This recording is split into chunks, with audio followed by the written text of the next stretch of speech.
SR shopping mall తో సంక్రాంతి లక్ష్మి మీ ఇంటికి పండగ కళ సరికొత్త కలెక్షన్స్ మీకోసం ఎస్ఆర్ షాపింగ్ మాల్ అందరికీ సంక్రాంతి శుభాకాంక్షలు.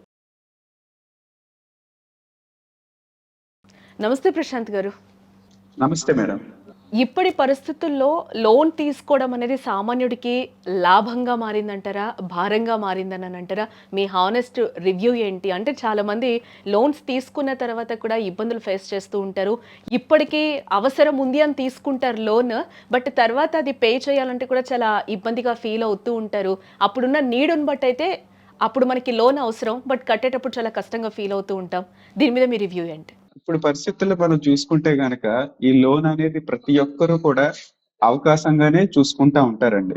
ఎందుకంటే ఇప్పుడు పరిస్థితుల్లో లోన్ అనేది లేకుండా ఏ ఒక్క వ్యక్తికి కూడా తన యొక్క పనిని కంప్లీట్ చేసుకోవడం అనేది జరిగే పరిస్థితి ఈ రోజుల్లో కనబడట్లేదు.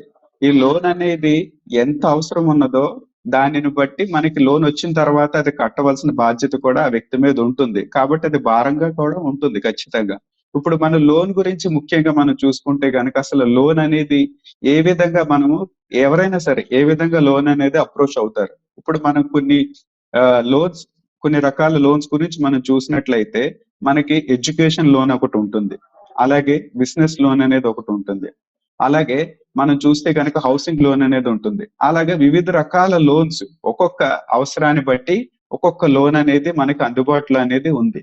అయితే ఇప్పుడు కాలంలో మనం చూస్తే గనక ఈ లోన్ అందుబాటులోకి ప్రతి ఒక్కరికి ఈజీగా వచ్చేసిందనమాట. సో దానివల్ల ప్రతి ఒక్కరు కూడా లోన్ కూడా తీసుకుంటున్నారు. ఇప్పుడు మనం చూసుకున్నట్లయితే ఇప్పుడు మీకు కొన్ని 3 రకాల లోన్స్ గురించి చెప్పాను.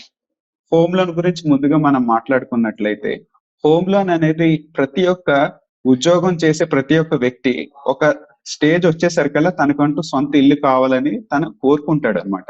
కోరుకున్నప్పుడు ఏమవుతుంది, ఆ లోన్ కోసం అతను ప్రయత్నం చేయడం కోసం బంధువులను అడగొచ్చు, లేకపోతే స్నేహితులను అడగొచ్చు. కానీ ఒక ఇల్లు కొనాలంటే ఇంచుమించు ఒక 50,00,000 నుంచి ₹1,00,00,000 వరకు ఉంటది. హైదరాబాద్ పరిసరాల్లో మనం గనుక చూసుకుంటే గనక ఒక నార్మల్ హౌస్. అదే ఇప్పుడు అతను అద్దెకున్నప్పుడు అద్దె నెలకు ఒక 15,000 నుంచి 25,000 కూడా అద్దె కట్టే పరిస్థితి అనేది కనబడుతుంది. డిపెండింగ్ అపాన్ అతనున్న లొకేషన్ బట్టి. ఎస్. ఇప్పుడు అతనికి ఎలా ఉంటుందంటే నెల నెల 15,000, 25,000 అద్దె కట్టే బదులు నేనే కొంచెం నా దగ్గర ఒక 10,00,000, 15,00,000 బ్యాకప్ ఉన్నాయి, డబ్బులున్నాయి. అది పెట్టుకొని అడ్వాన్స్ కింద ఇచ్చి మిగిలింది లోన్ తీసుకుంటే గనక ఒక 30,000 ఈఎంఐ రూపంలో నేను పెట్టుకొని 15,000, 20,000 అద్దె కట్టే బదులు ఇంకో 10,000 ఎక్కువేసి నేను ఒక 20 ఏళ్ళు పెట్టుకున్నాను అనుకోండి. ఆ వ్యక్తికి ఒక 20 ఏళ్ళు అయ్యేసరికల్లా నెల నెల అద్దె కట్టే భారం తగ్గిపోతుంది. అలాగే తన సొంత ఇల్లు కట్టుకున్నటువంటి సాటిస్ఫాక్షన్ ఉంటది. ఒక 20 ఏళ్ళు అయ్యేసరికల్లా ఇల్లు కూడా తనతో పాటు ఉండిపోతుందన్నమాట. అలా చూసుకున్నప్పుడు మనకి ఈ యొక్క హోమ్ లోన్ అనేది చాలా అవసరం అనేది ఆ వ్యక్తికి అనేది ఉంటుంది. అలాగే ఇప్పుడు ఎడ్యుకేషన్ లోన్, ఇంకొక లోన్ చూస్తే గనక ఇప్పుడు పిల్లలు ఒక ఇంటర్మీడియేట్ గాని ఇంజినీరింగ్ అయిన తర్వాత హైయర్ స్టడీస్ కి ఎంఎస్ చేయడానికి ఫారిన్ కంట్రీ అవ్వచ్చు, లేదా ఇండియాలోనే ఇంజినీరింగ్ చేయడానికి కూడా టాప్ యూనివర్సిటీస్ లో మన పిల్లల్ని చదివించాలంటే అది కూడా కొన్ని లక్షలతో కూడుకున్నటువంటి పరిస్థితి అన్నమాట. మనకి ఒక ఎడ్యుకేషన్ కంప్లీట్ అయ్యేసరికి వాళ్ళకి 20,00,000 అవ్వచ్చు, 30,00,000 కూడా ఖర్చు అవ్వచ్చు. దేని బట్టి అంటే ఇప్పుడున్నటువంటి హయ్యర్ స్టాండర్డ్స్, హయ్యర్ క్రైటీరియాస్ బట్టి ఆ యొక్క ఇన్స్టిట్యూట్స్ లో చదవాలంటే ఖచ్చితంగా పిల్లలకి డబ్బులు అనేది చాలా ఎక్కువ ఉంటాయి, ఫీజెస్. అలా అని చెప్పి మన పిల్లల్ని మనం కట్టలేమని చెప్పి మనం వదిలేసాం అనుకోండి, మనలాగా మన పిల్లలు కూడా మంచి భవిష్యత్తు అనేది మనం ఇవ్వలేం. అందుకని తల్లిదండ్రులు ఏ విధంగా అయినా సరే పిల్లల్ని చదివించాలని ప్రతి ఒక్కళ్ళు కోరుకుంటారన్నమాట. ఈ పరిస్థితుల్లో ఎడ్యుకేషన్ లోన్ అనేది చాలా హెల్ప్‌ఫుల్ అవుతుంది. ఎలా అంటే ఇప్పుడు ఎడ్యుకేషన్ లోన్ అనేది ఎవరైనా ఎంప్లాయీ తీసుకోవచ్చు వాళ్ళ పిల్లలకి. తీసుకున్న తర్వాత ఎడ్యుకేషన్ కంప్లీట్ అయ్యేంత వరకు అసలు ఇంట్రెస్ట్ కూడా కట్టాల్సిన అవసరం ఉండదు. అలాగే ఎడ్యుకేషన్ అయిన 1 ఇయర్ వరకు ఆ పిల్లవాడికి వాళ్ళు అవకాశం ఇస్తారు. దేనికి ఇంకో ఉద్యోగం తెచ్చుకొని సెటిల్ అయ్యి ఇంట్రెస్ట్ కట్టడానికి. అప్పుడు ఆ 3 ఏళ్ళకి సంబంధించినటువంటి అసలు ఇంట్రెస్ట్ వడ్డీతో సహా అక్కడి నుంచి స్టార్ట్ అవుతుందన్నమాట. అలా నెల నెల తను కట్టుకోవచ్చు. దీనివల్ల ఏంటంటే ఆ అబ్బాయికి లేకపోతే ఆ అమ్మాయికి తన యొక్క తల్లిదండ్రులు తీసుకున్నటువంటి ఎడ్యుకేషన్ లోన్ తీర్చాల్సినటువంటి బాధ్యత అనేది ఉంటుంది. అలాగే సీరియస్‌నెస్ అనేది కూడా ఉంటుందన్నమాట. దాన్ని బట్టి ఆ ఎడ్యుకేషన్ లోన్ అనేది ఇప్పుడు మన పరిస్థితుల్లో ఏ అలాగే ఎవరైతే తల్లిదండ్రులు లోన్ ఏదైతే అప్లై చేశారో దాని మీద టాక్స్ ఎగ్జంప్షన్ కూడా ఉంటది. 80E సెక్షన్ కింద.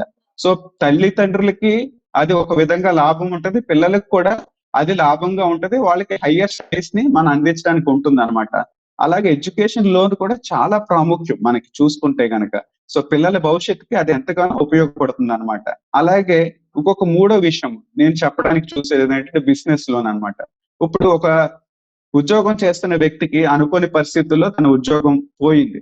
లేకపోతే కొన్ని అనివార్య పరిస్థితుల వల్ల మానేయవలసి వచ్చింది. తనకి బిజినెస్ అనేది ఒక ఐడియా ఉంది. తనకు అవకాశం ఉంది బిజినెస్ చేయడానికి. కానీ దానికి డబ్బులు కావాలంటే ఎవరిస్తారు? కానీ తన దగ్గర మంచి ఐడియా ఉంది. సో ఆ ఐడియాని పట్టుకొని సమీప బ్యాంక్‌కి వెళ్లి నాకు పలానా బిజినెస్ ఐడియా ఉందండి. దీంట్లో నేను ఇంత ఇన్వెస్ట్ చేస్తే నాకు పలానా బిజినెస్ ద్వారా నాకు ఇంత లాభాలు రావడానికి అవకాశం ఉంది. ఒక ప్రాజెక్ట్ రిపోర్ట్ తీసుకొని వెళ్ళినప్పుడు అది గనక నచ్చిందనుకోండి బ్యాంక్ వారికి, వాళ్ళు ఖచ్చితంగా లోన్ అనేది ఇస్తారు. ఇప్పుడు మనకి ఖచ్చితంగా మనకి బిజినెస్ చేయడానికి డబ్బులు లేవంటే మన బంధువులో లేకపోతే స్నేహితులో ఎవరు. కానీ మనకి బ్యాంక్ మాత్రం మన యొక్క బిజినెస్ ప్రపోజల్ బాగుందంటే, మన ప్లాన్ బాగుందంటే అది ఎంతగానో ఉపయోగపడుతుంది అనమాట. అలాగే ఒక బిజినెస్ లోన్ కూడా తీసుకోవచ్చు. అయితే ఈ లోన్స్ అన్ని కూడా ఒక్కొక్క లోన్ ఒక్కొక్క కేటగిరీలోకి వస్తుంది అనమాట. ముఖ్యంగా మనం చూసుకుంటే గనక secured loans and unsecured loans అని 2 కేటగిరీలు ఉంటాయండి. సెక్యూర్డ్ లోన్స్ అంటే ఏంటంటే ఇప్పుడు హోమ్ లోన్ గాని, గోల్డ్ లోన్ గాని, అలాగే ఇప్పుడు చూసుకుంటే కనుక అన్‌సెక్యూర్డ్ లోన్స్ అంటే పర్సనల్ లోన్స్ గాని, లేకపోతే బిజినెస్ లోన్స్ కానీ వీటికి ఏమి పూచి ఉండదు. కానీ వాళ్ళు లోన్ ఇస్తారు. అందువల్ల ఏమవుతుందంటే దీని మీద ఇంట్రెస్ట్ రేట్స్ ఎక్కువ ఉంటాయి. అయితే ఇక్కడ మనం ఇప్పుడు వరకు ఈ యొక్క లోన్ తీసుకోవడం వల్ల ఏమేమి లాభాలు ఉన్నాయో, ఏ లోన్‌కి లాభాలు ఉన్నాయో మనం తెలుసుకున్నాం. అలాగే ఇప్పుడు మీరు అడిగారు మేడం ఏమని? ఈ లోన్స్ వల్ల భారాల గురించి నాకు అడిగారు. ఈ ప్రతి ఒక్క వ్యక్తికి లోన్ తీసుకోవడం వల్ల భారం కూడా ఖచ్చితంగా ఉంటుంది.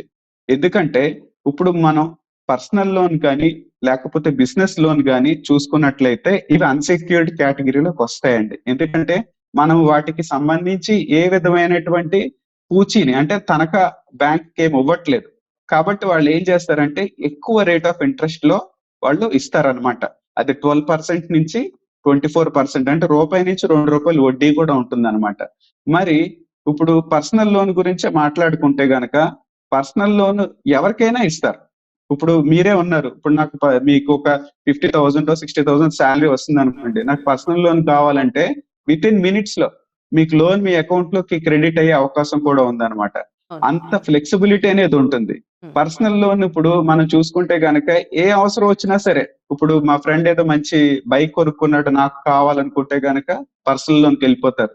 లేకపోతే ఏదో ఒక ఫారెన్ డెస్టినేషన్ కి మా ఫ్రెండ్స్ వెళ్ళారు నేను కూడా వెళ్ళాలి ఫ్యామిలీని తీసుకొని వెళ్ళాలి అనుకుంటే పర్సనల్ లోన్ తీసుకొని వెళ్ళిపోవచ్చు. ఇలాగ అందుబాటులో ఉండేసరికల్లా ప్రతి ఒక్కరు ఇక పర్సనల్ లోన్ కోసం ముందుకు వెళ్ళిపోతున్నారనమాట.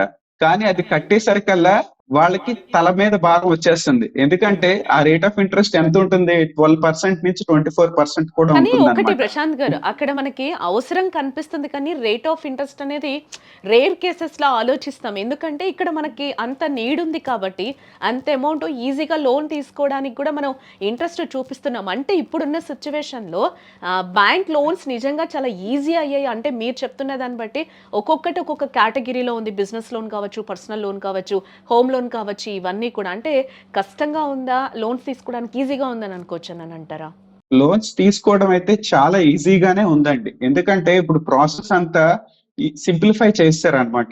ఇప్పుడు మనకి నెంబర్ ఆఫ్ లోన్ ప్రొవైడర్స్ కూడా చాలా ఎక్కువ మంది ఉన్నారు ఇప్పుడు. మనకి ప్రైవేట్ బ్యాంక్స్ ఉన్నాయి, అలాగే పిఎస్యు బ్యాంక్స్ ఉన్నాయి, అలాగే ఎన్బిఎఫ్సిస్ ఉన్నాయి, అలాగే థర్డ్ పార్టీ లోన్ యాప్స్ కూడా ఉన్నాయన్నమాట. సో ఇప్పుడు అందుబాటులోనికి రావడానికి లోన్ అనేది చాలా ఈజీగా ఉంది ప్రతి ఒక్కరికి.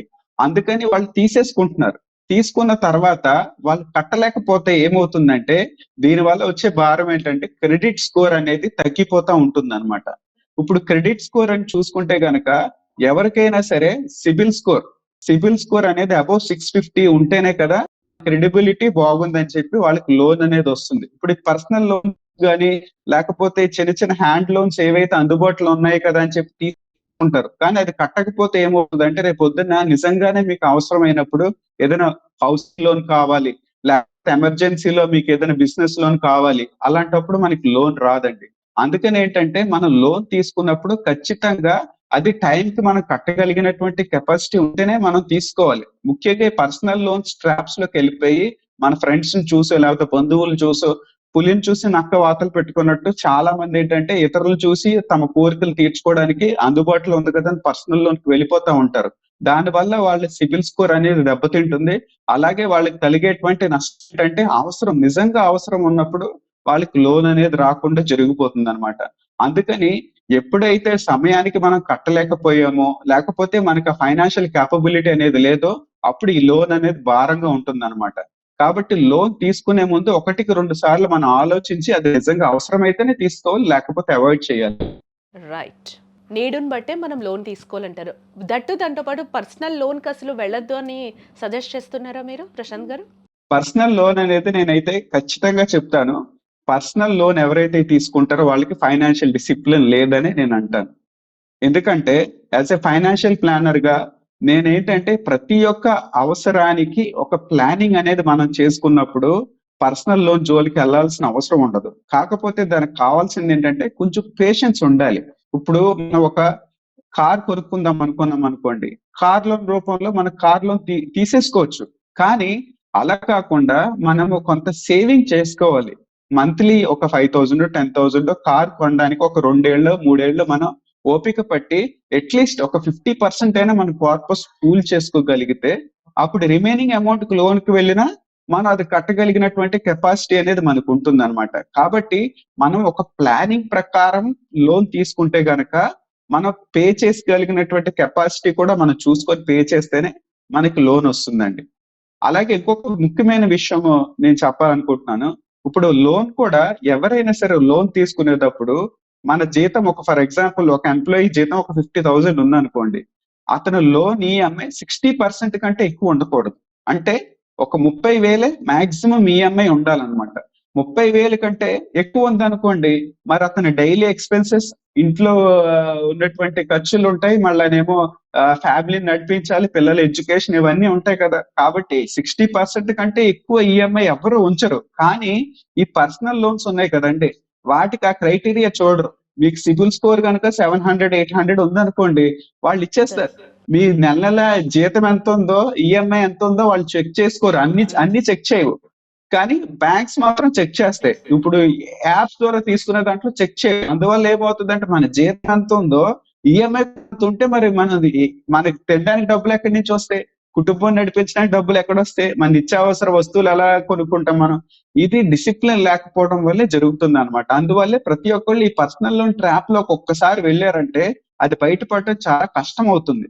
కాబట్టి ఇది గుర్తుంచుకోవాలి. ప్రతి ఒక్కరు ఒక ప్లానింగ్ ప్రకారం తీసుకుంటే మన ఇన్కమ్ ఎంత ఉందో అందులో మాక్సిమం 60 అంటారు కానీ 50% దాటకుండా ఉండగలిగితే కనుక మనం చాలా సేఫ్ జోన్ లో ఉంటామండి. రైట్.